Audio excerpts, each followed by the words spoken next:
Pada tanggal 15 Agustus 1945, Kaisar Hirohito memerintahkan penghentian permusuhan terhadap sekutu. Setelah sebelumnya, yaitu pada tanggal 14 Agustus 1945, sekutu menjatuhkan bom atom di kota Hiroshima dan Nagasaki. Berita tentang gencatan senjata yang dilakukan oleh Jepang ini disiarkan di radio Jepang dari Tokyo. Ternyata siaran tersebut tertangkap di Indonesia dan Sultan Syahrir mendengarnya. Berita kekalahan Jepang? Belum, Bu. Benarkah itu? Apa yang terjadi dengan Jepang? Dari yang kudengar, sekutu telah menjatuhkan bom di Hiroshima dan Nagasaki. Pada sebab itu, Jepang melakukan gencatan senjata. Kalau begitu, berarti kita harus segera memproklamirkan kemerdekaan. Benar itu. Jepang sudah tidak ada wewenang lagi di negeri ini. Kita harus segera memanfaatkan momen ini. Setelah mendengar berita kekalahan Jepang, Khairul Saleh segera merencanakan pertemuan dengan anggota golongan muda lainnya untuk membicarakan masalah proklamasi kemerdekaan. Pertemuan ini dilangsungkan di Jalan Pengasaan Tinur, nomor 17, Jakarta, pukul 20.00 waktu Indonesia Barat. Teman-teman sekalian, apakah kalian sudah mendengar tentang kekalahan Jepang? Belum, kawan. Dari mana engkau tahu tentang itu? Barusan saya dan Sukarni bertemu dengan Syahrir. Ia mendengar siaran radio pengumuman tentang gencatan senjata itu. Berarti negara kita sekarang berada dalam kondisi vakum obor. Benar, demikian saya mengumpulkan kalian di sini untuk membahas masalah itu. Kita harus memanfaatkan kondisi ini untuk memproklamirkan kemerdekaan. Tepat sekali. Kalau begitu, kita harus membagi tugas. Fikana dan Khairul, kalian harus pergi ke kediaman Soekarno untuk menyampaikan kabar ini. Saya dan Bung Darwis akan memerintahkan anggota pemuda lainnya untuk merebut kekuasaan dari Jepang. Kediaman Soekarno, Jalan Pengasaan Timur, nomor 56, Jakarta, pukul 22.00 waktu Indonesia Barat. Terjadi perdebatan serius antara golongan pemuda dengan Soekarno. Kita harus memproklamirkan kemerdekaan sekarang, Bu. Ini batang leherku, beratlah aku kepada sana. Jangan tunggu esok hari. Tapi di saat yang tepat, Bung, Jepang telah kalah oleh sekutu dan tidak ada kuasa lagi di negeri ini. Mengapa harus menunggu? Rakyat sudah banyak menderita akibat penjajahan itu. Jepang adalah masa yang silam lagi dan menghadapi Belanda yang ingin berkuasa kembali negeri ini. Jika saudara tidak setuju dengan apa yang saya katakan dan menganggap diri saudara sudah mampu menemukan keturunan sendiri, mengapa datang kepada Soekarno dan memintanya untuk memproklamasikan kemerdekaan? Apakah kita harus menunggu Jepang untuk memerdekakan bangsa ini? Kita bisa, Bung. Kita harus bangkit untuk memproklamasikan kemerdekaan sendiri. Mengapa harus menunggu janji manis itu? Jepang telah kalah dalam perang sucinya. Apa tindakanmu untuk menyelamatkan wanita dan anak-anak apabila terjadi pertumpahan darah? Coba bayangkan bagaimana kita tegak di atas kepada Semakin cepat kita memproklamirkan kemerdekaan, semakin cepat pula kita mengakhiri penderitaan rakyat yang telah ditunggu-tunggu selama ini. Baiklah, biarkan kami berunding sebentar. Kemudian para anggota golongan tua yang berada di kediaman Soekarno langsung membicarakan permasalahan tersebut. Bagaimana ini? Para pemuda menuntut untuk segera memproklamasikan kemerdekaan.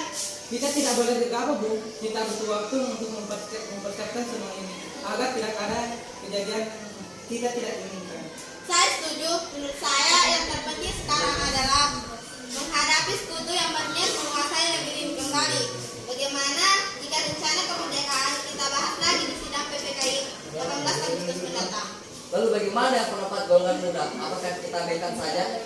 Ya, lagi pula mereka terlalu muda. Pemikiran mereka terlalu pendek. Kita harus memikirkan ke depannya agar tidak terjadi keberontakan. Kita semua sepakat. Setelah selesai berunding, para golongan tua segera menemui para anggota golongan muda yang menunggu di luar ruangan.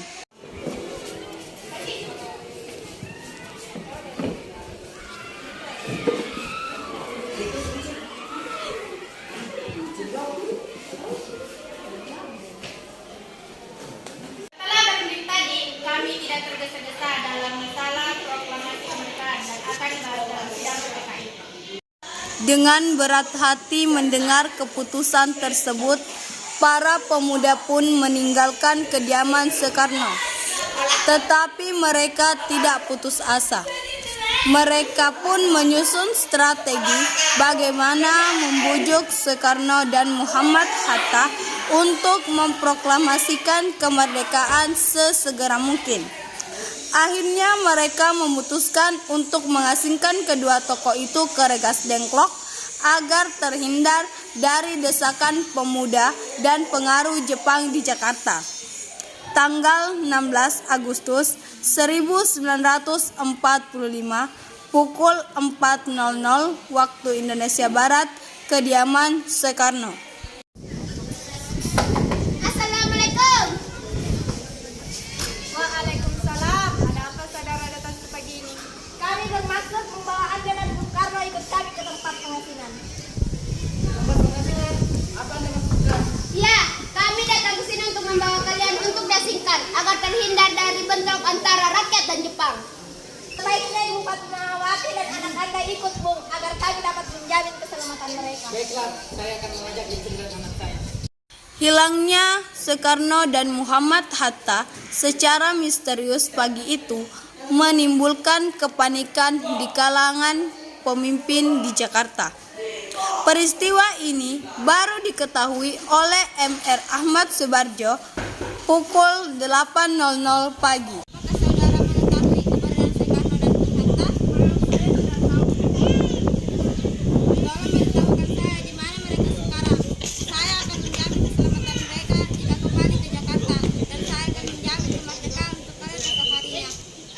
Akankah Anda bersumpah untuk itu? Kau bisa percaya kepadaku, Nak. Baiklah, kami akan mengantar. Memanggil salah seorang pemuda. Maaf, saya Pak, baik begitu. Mengapa Anda membawa kami semua ke sini? Maafkan atas rancangan kami, Bung. Ini demi keselamatan Anda. Kami ingin membahas kembali tentang proklamasi. Bukankah tempo hari saya sudah mengatakan kepada kalian masalah proklamasi akan dibicarakan dalam sidang PPKI? Benar adanya, tetapi kami semua berpendapat, mengapa harus dimerdekakan oleh Jepang? Mengapa harus menunggu hasil sidang PPKI? Kalau kita bisa bangkit dengan kekuatan sendiri, PPKI itu bentukan Jepang, Bung. Kita harus memproklamasikan kemerdekaan tanpa adanya campur tangan Jepang. Tapi kami butuh bantuan untuk kemerdekaan Jepang. Bagaimana jika perkataan Jepang tentang kemerdekaan hanyalah janji belaka? Apa yang akan Anda lakukan? Apakah akan selamanya menunggu janji itu, Bu? Kita harus segera memproklamasikan kemerdekaan sekarang juga demi rakyat yang sudah bertahun-tahun terbelenggu di tanah air mereka sendiri. Mereka berhak bebas dan sekaranglah saatnya. Tenang saudara kalian, mari bicarakan semuanya kepada ini, tidak perlu ada ketegangan. Saya berkepentingan masalah proklamasi ini. Tetapi, apakah kita bisa? Bukankah ini mungkin dilakukan? Tentu mungkin pada kita berusaha, tentu kita akan dapat jalan keluar. Kita akan memproklamasikan kemerdekaan tanpa campur tangan Jepang. Kalian semua baik-baik saja. Jadi bagaimana keputusannya? Kami setuju. Kami akan memproklamasikan kemerdekaan tanpa campur tangan Jepang. Lalu kapan kita akan melaksanakannya? Bagaimana jika besok para pemuda di Jakarta sudah bersiap? Kemungkinan kita akan melaksanakannya di pagi hari. Bagaimana kita membahas naskah proklamasi untuk mendeklarasikan kemerdekaan? Kita butuh tempat untuk membahasnya, Bu.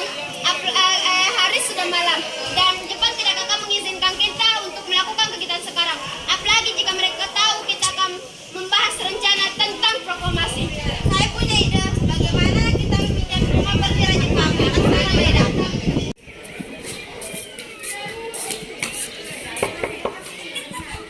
Selamat malam, ada apa, Bung? Maaf mengganggu tuan malamnya dengan kami membutuhkan untuk membicarakan rencana kemerdekaan yang akan dilaksanakan esok harinya.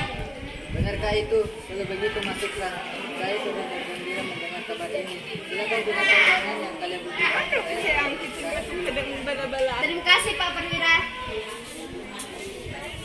Perumusan teks proklamasi dilakukan di Rumah Makan Maida.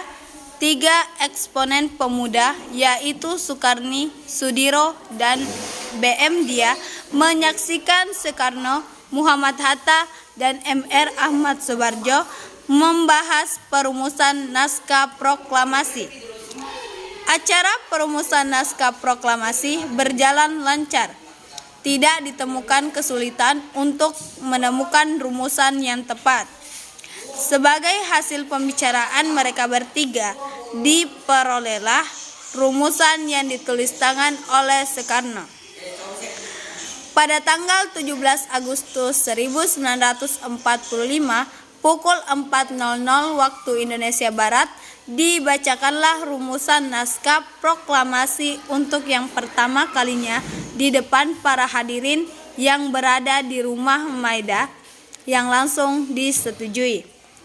Namun, kemudian timbullah persoalan tentang siapa saja yang akan menandatangani naskah proklamasi. Menurut saya sebaiknya naskah ini tidak ditandatangani oleh anggota PPKI. Memang kenapa? Lantas siapa yang ingin menandatanganinya? PPKI itu kan bentukan Jepang. Dan kita tadi sudah sepakat untuk melaksanakan proklamasi tanpa campur tangan Jepang. Kau benar, Nat? Bagaimana ini, Bu? Adakah dari kalian yang punya syarat untuk menyelesaikan masalah ini? Bagaimana jika naskah ini ditandatangani oleh hadirin yang datang saat ini? Seperti Amerika jika menandatangani teks deklarasinya. Jangan, kita tidak boleh meniru, kita harus berbeda. Lalu bagaimana? Ini semua berkat jasa-jasa Indonesia, berarti atas nama bangsa Indonesia. Saya setuju dan saya punya usul. Yang menandatangani teks cukup 2 orang saja, yaitu Anda dan Bung Hatta sebagai wakil dari bangsa Indonesia. Bagaimana? Usul yang bagus. Bagaimana hadirin? Kami setuju. Tolong kau cek ini dan jagalah baik-baik. Sayuti Melik pun mengetik teks tersebut. Semua persiapan proklamasi rampung pada pukul 4.30 waktu Indonesia Barat. Lalu, semua hadirin pulang ke rumah masing-masing dengan perasaan gembira. Kemudian para pemuda mengirimkan kurir-kurir untuk menyampaikan bahwa saat proklamasi telah tiba. Mereka juga mengatur pelaksanaan penyiaran berita proklamasi kemerdekaan, menyebarkan beberapa pamflet ke penjuru Jakarta dan sekitarnya. Pengeras suara diusahakan adanya. Semua dilakukan agar rakyat dapat turut menyaksikan momen paling berharga untuk bangsa Indonesia. Pada saat yang sama, Soekarno dan Ibu Fatmawati sampai di kediaman mereka dan berbincang sejenak. Kita akan melaksanakan upacara bendera yang akan diiringi lagu karya Bung Supratman. Bukankah kita belum punya bendera? Lantas bagaimana? Bagaimana kalau ibu saja yang menjahitnya? Tapi ibu tidak punya kain, Pak. Kain yang ada hanya kain merah dan putih. Apa itu tidak apa-apa? Tentu saja, buatlah yang sederhana. Yang penting kita sudah berusaha dengan maksimal. Baik Pak, ibu punya ide. Kita namakan saja benderanya bendera Sangsaka Merah Putih. Yang bagus, Sangsaka Merah Putih. Ya sudah, Bapak bersiap kalau menyusun pidato yang nanti akan Bapak bacakan.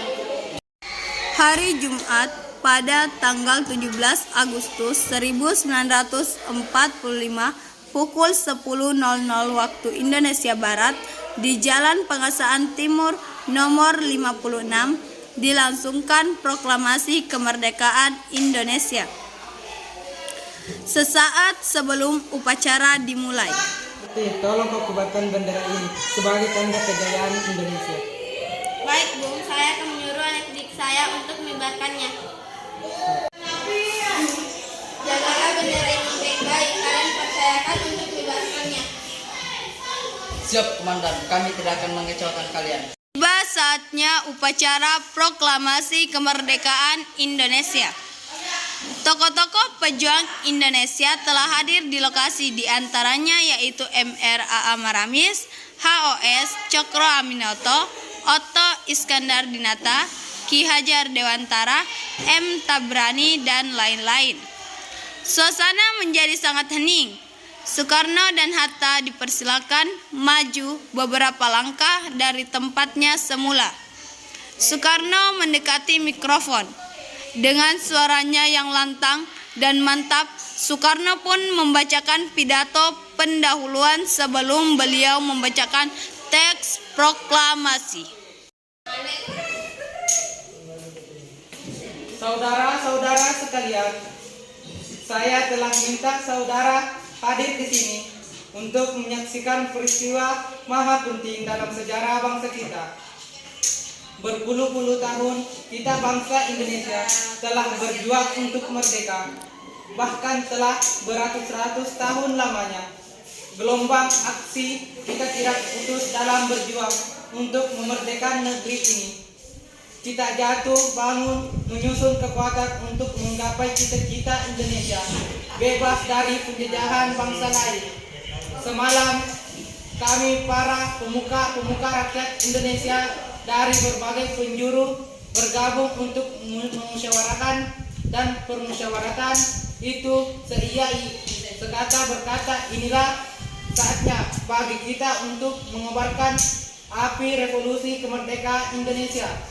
Saudara sekalian, dengan ini kami menyatakan kebulatan tekad itu. Dengarkanlah proklamasi kami.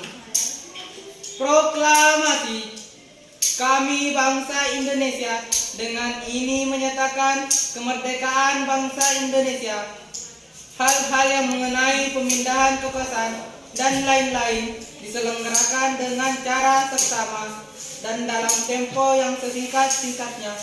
Jakarta, 17 Agustus tahun 1945 atas nama bangsa Indonesia, Soekarno Hatta.